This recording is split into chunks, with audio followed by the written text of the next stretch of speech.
Now let's talk a little bit about atrial systole. We kind of ended on it being the last little kick of volume into the left ventricle. It's initiated by the P wave from the ECG. It occurs, again, right at the end of ventricular diastole. We talked about it also producing a little bit of pressure on its own.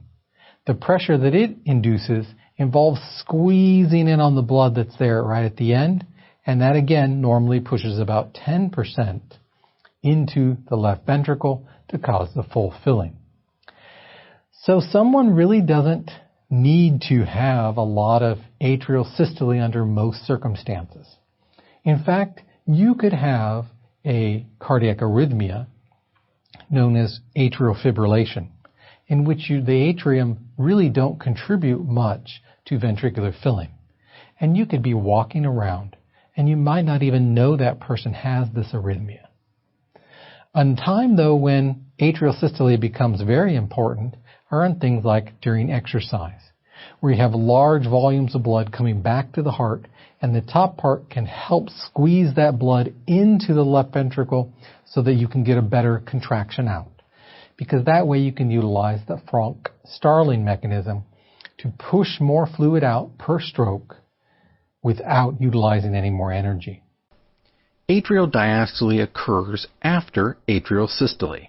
Remember that this atrial kick is what creates the A wave. However, during the diastole portion of the atria, these are phases 2 through 7, there are two other waves we need to be concerned about. The first of these is known as the C wave. The C wave occurs during the contraction of the ventricles. This is actually a pressure reverberation that occurs. It either occurs during phase 2 as shown in the graph, or sometimes even a little bit into phase 3. The other wave we need to be concerned about is the V wave. The V wave occurs after you start to get blood filling the atria.